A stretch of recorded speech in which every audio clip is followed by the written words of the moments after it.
महमूद मदनी साहब, जैसे आपने पिछले बयान पर माफ़ी मांगी, फिर आप माफ़ी मांग ली। महमूद मदनी साहब मोदी जी से भी मुलाकात कर चुके हैं, मोहन भागवत जी से भी मुलाकात कर चुके हैं। नाज़रीन इकराम, मेरे प्यारे अजीज़ दोस्तों, अस्सलामु अलैकुम। एक नई वीडियो लेकर, बिल्कुल नई ताज़ा तरीन वीडियो लेकर आपके खिदमत में हाजिर हुआ हूँ। और हमारे इस चैनल में आप सभी का, जितने चाहने वाले हैं, सबों का खैर मकदम है, वेलकम है। अगर आज तारीख की बात करूं तो 1 तारीख बरोज़ मंगलवार 2024। दोस्तों, मौलाना महमूद मदनी ने एक बयान जारी किया है जनाब असदुद्दीन ओवैसी के ख़िलाफ़, जिसकी वजह से देश की मुसलमानों के अंदर नाराज़गी पैदा हो रही है। मदारिस, मकातिब, खानकाए के उलमाए किराम, जितने भी इंडिया के उलमाए किराम हैं, सब के सब महमूद मदनी को करारा जवाब दे रहे हैं, मुंह तोड़ जवाब दे रहे हैं। अभी एक वीडियो मुझे सोशल मीडिया के ज़रिए से पर्याप्त हुई है, जिसका नाम हाफिज़ ग़ुलाम सरवर है। उसने महमूद मदनी के बयान को लेकर क्या कहा है, महमूद मदनी को अपने बयान से रुजू कर ले। हाफिज़ ग़ुलाम सरवर ने कहा, इस वीडियो को मदनी के कानों तक पहुँचाने में मदद करें। मैं चाहता हूं कि पहले आप इस वीडियो को सुने, गौर से सुने। भी कर चुके हैं मदन, और मोदी जी से भी मुलाकात कर चुके हैं, मोहन भागवत जी से भी मुलाकात कर चुके हैं। और सुनिए, संजय सिंह जो हैं वो भी उनके दफ्तर गए थे। अभी उत्तराखंड के पूर्व मुख्यमंत्री वो भी दफ्तर गए थे। जमीयत के दफ्तर में छोटे नेताओं का जाना और बड़े नेताओं के दरबार में जमीयत का जाना, ये कंटिन्यू 2 महीने 3 महीने से पीछे से चल रहा था। सीए एनआरसी के जमाने, देखिए 370 वाला आया था, विवादित मुद्दा था, चुप रहना चाहिए था, या सरकार के समर्थन में आपको बयान दे देना चाहिए था। 2 ही तो बात होगी, या फिर विरोध करना चाहिए था। 3 रास्ते हैं, समर्थन, विरोध या चुप्पी। इन्होंने जुनेवा में जाके प्रेस कॉन्फ्रेंस किया और मोदी सरकार का बचाव किया। क्या साहब, आप कैसे आप लीडर हो जाएंगे हमारे? कैसे, किस मुंह से, काबा किस मुंह से जाओगे? गालिब वाली बात है। कैसे आप कहते हो ओवैसी लीडर नहीं है? तो ओवैसी नहीं तो फिर कौन आप होगे जुनेवा में जाकर दलाली करने के लिए? आपने क्यों किया जुनेवा में जाकर? आप भारत के मुसलमान को क्यों नहीं समझा रहे कि एनआरसी सही है? आप दूसरी जगह क्यों बयान दे रहे? अगर सही है तो हमको समझाइए, सीए सही है तो हमको समझाइए। 370 मुसलमान को क्यों नहीं समझा रहे कि एनआरसी सही है? आप दूसरी जगह क्यों बयान दे रहे? अगर सही है तो हमको समझाइए, सीए सही है तो हमको समझाइए, 370 हटा हमको समझाइए ना। लागू करवाने को कह रहे हैं, लागू करना चाहिए। अरे भैया, तो फिर विरोध जो मुसलमान कर रहा है उसको कौन समझाएगा? लाठी से, डंडे से सरकार समझाएगी और ये मुंह देखेंगे मलाई कोफ्ता खाएंगे, हम डंडा खाएंगे। उनके भी तो फॉलोअर हैं, मानेंगे ना उनकी? उनके फॉलोवर हैं, 0 हो गए हैं। देख लीजिए सोशल मीडिया पे जाके, वो अरे निकल ना पा रहे हैं। हिम्मत है तो निकल रहे रोड पर। अभी आप क्या बताएं, मैं बोल नहीं रहा हूँ। ओवैसी साहब के खिलाफ बोल करके बुरी तरह फंसने गए हैं, एक्सपोज भी हो गए हैं और जलील भी हो गए हैं। और ओवैसी साहब का फायदा भी कर दिया इनडायरेक्टली। कल चले थे नुकसान करने, कर दिया फायदा इसलिए हुआ कि नौजवान पूरी तरह से जोश व खरोश के साथ, जो बिखरा हुआ था वो भी यूनाइट हो गया। और जो यूनाइट हो गया सब, अब यूनाइट होकर अगर वोट तक पहुंच गया तो खेल बन जाएगा। और उसी गठबंधन को हम करने के लिए दर फिर रहे हैं, ताकि सबके मसले हल हो। दलित का बच्चा, मुसलमान का बच्चा लाठी क्यों खाए अपने अधिकार के लिए? भाई, इनके लीडर ही तो मार खिला रहे हैं ना। हम अधिकार मांगने जा रहे हैं, हमको लाठी लग रही है, आप चुप होकर तमाशा कर रहे हैं, डीलरी कर रहे हैं। तो ऐसे डीलर नहीं चाहिए, उससे अच्छा बोलने वाला मर्द लीडर चाहिए। तो मोच वाले, दाढ़ी वाले दोनों अब आ रहे हैं, ये भी बता दूं आपको। सर्व साहब, एक सवाल है कि ओवैसी साहब अगर मुसलमानों के लीडर नहीं है तो मदनी साहब जिस तरह कह रहे हैं, नहीं आप कौन बोल रहे हैं? आप मौलाना है तो कौन है मुसलमानों का लीडर? नहीं, क्यों नहीं है ओवैसी साहब? अब चंद्रशेखर रावण दलितों का लीडर नहीं है तो कौन है? मोदी है। मैंने कौन है भाई? चंद्रशेखर रावण नहीं होगा, मायावती नहीं होगा, कौन होगा मुसलमानों का लीडर? मुसलमानों का लीडर असदुद्दीन ओवैसी है। सवाल का क्या मतलब? इतनी सी अकल नहीं है क्या मौलाना को? हमने कह दिया मोच वाला और दाढ़ी वाला दोनों आ रहा। समझ गए बात? इशारा कि नहीं समझे? मोच वाला, अरे सुन लीजिए, मदनी साहब बहुत कर लिए। मदनी साहब ने ओवैसी को हराने, सुनिए, ओवैसी को हराने और पीस पार्टी को हराने के लिए मदनी साहब की टीम जाती थी उत्तर प्रदेश में। इस बार टीम पीटेगी। अगर कोई मौलाना जमीयत उलमा हिंद का चुनाव में प्रचार करता नजर आया तो दस्ता जाएगा। या तो आप आह्वान जारी कीजिए और ये ड्रामा अब बंद कीजिए। बहुत हो गया, 75 साल हम पिस चुके हैं, हम पिट चुके हैं, हम तबाह हो चुके हैं, हम बर्बाद हो चुके हैं। अब नहीं, ये बर्बादी नहीं। ऐसे तथाकथित मौलवियों की रहनुमाई से हम आप बर्बादी को, जमीयत वाले पीछे पड़ जाएंगे आपके।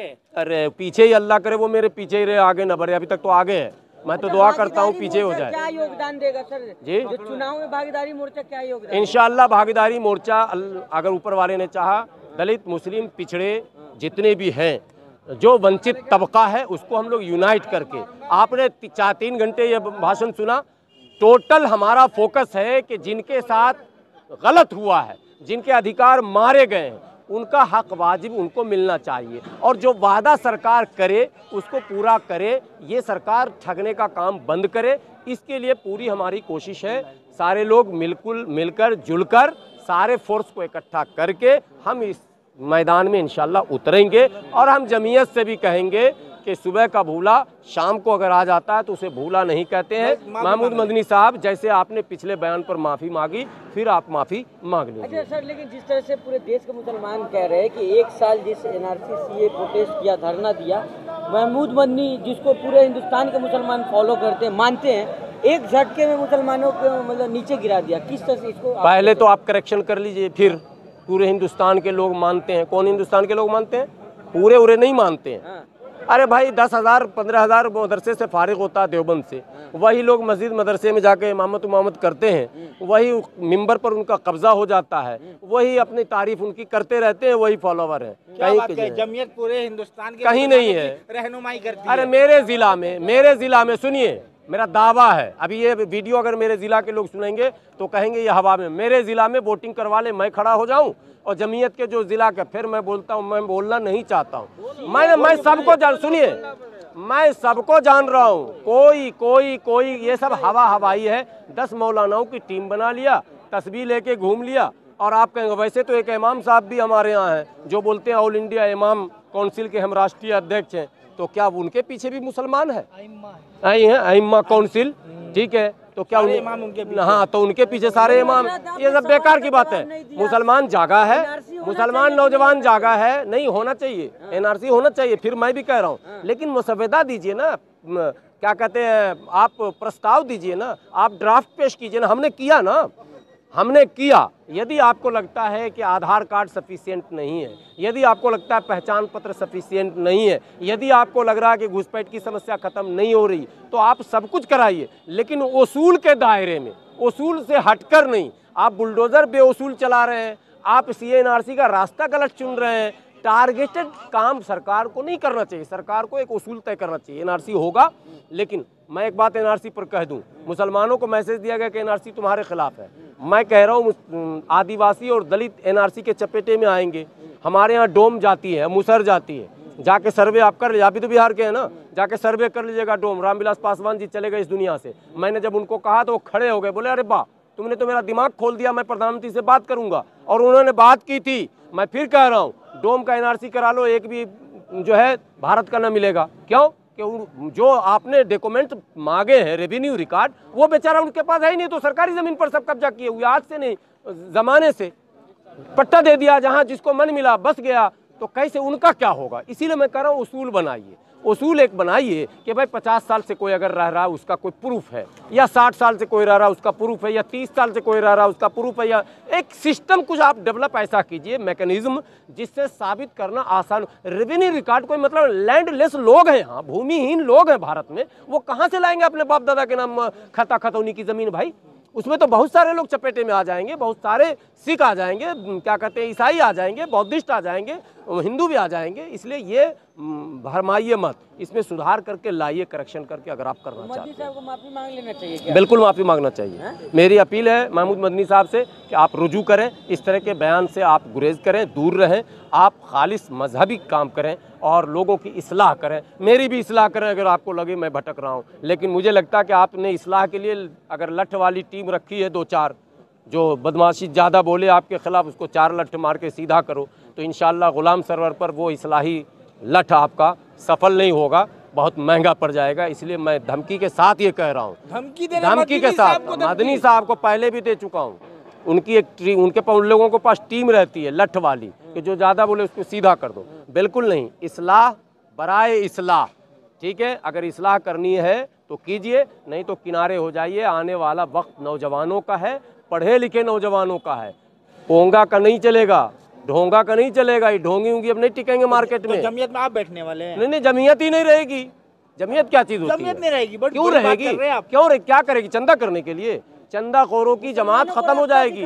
रास्ते मैं तो कह रहा हूँ, रास्ता दिखाइए। अगर आप रास्ता दिखाते तो हम पॉकेटमारी करते। हमारे नौजवान देखो जाके, अब तो बस कम चलती है, ब्लू लाइन ग्रीन लाइन चलता है ना, टोपी पहन पहन के पॉकेटमारी करता है। अब टीवी वाला वही दिखाता है। एक मुसलमान गलत करता है, टीवी वाला दिन भर दिखाता है। बदनामी किसकी होती है? आप इस्लाह कीजिए ना, आप हमको अच्छा पढ़ाई दीजिए ना, हमारे बच्चे को सही। आप मदरसे में ड्रामा, मस्जिद में सारा आवाज देखिए, बहुत सारे मुद्दे हैं। ये मानते हैं ना भारत में फिर मुस्लिम फेस जो है सब में बड़ा मदनी साहब का है कि नहीं? क्यों नहीं भाई, क्यों बना रहेगा? बहुत सारे हमारे लिए जंग आज़ादी में उनकी नहीं। कितनी कुर्बानियां रही है। अब फिर वो एक अलग चैप्टर है, किसी दिन उस पर बात कर लूंगा। ये आप लोग मदनी साहब कहते हैं, ये मदन मोहन मालवीय के चेले हैं। मदन मोहन से मदनी बने हैं, मादानी। एक सवाल ले लीजिए आखिर में कि क्या आपके कहने से आपको लगता है कि मदनी साहब की जो बयान दिया उस ओवैसी साहब बड़ा नेता बन गए? हमारे कहने से नहीं, सोशल मीडिया देखिए, रियल ग्राउंड पर उतरिए, बहुत फायदा हुआ एमआईएम को, माशाल्लाह बहुत फायदा हुआ। बस ये है कि ये जोश साहब को शुक्रिया बोलना चाहिए ना। हाँ बोलना चाहिए, वो मैं भी बोल रहा हूँ। मैं तो मदनी साहब को शुक्रिया बोल रहा हूँ, अच्छा हुआ।